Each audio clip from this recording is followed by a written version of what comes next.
আবৃত্তি করছি কবি নীরেন্দ্রনাথ চক্রবর্তী রচিত অমলকান্তি। অমলকান্তি আমার বন্ধু। স্কুলে আমরা একসঙ্গে পড়তাম। রোজ দেরি করে ক্লাসে আসতো, পড়া পারতো না।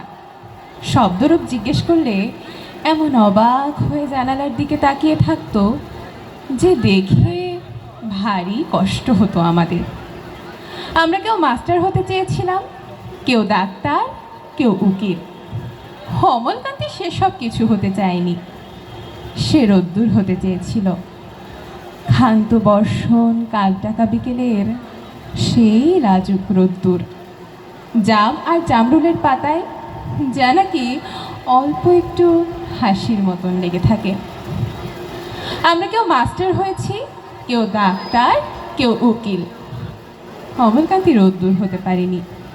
সে এখন অন্ধকার একটা ছাপাখানায় কাজ করে।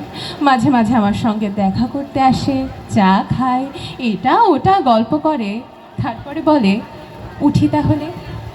আমি ওকে দরজা পর্যন্ত এগিয়ে দিয়ে আসি। আমাদের মধ্যে যে এখন মাস্টারি করে, অনায়াসে সে ডাক্তার হতে পারত। যে ডাক্তার হতে চেয়েছিল, উকিল হলে তার এমন কিছু ক্ষতি হতো না। অথচ সকলেরই ইচ্ছে পূরণ হলো এক অমলকান্তি ছাড়া। সেই অমলকান্তি রোদ্দুরের কথা ভাবতে ভাবতে ভাবতে ভাবতে যে একদিন রোদ্দুর হয়ে যেতে চেয়েছিল। ধন্যবাদ।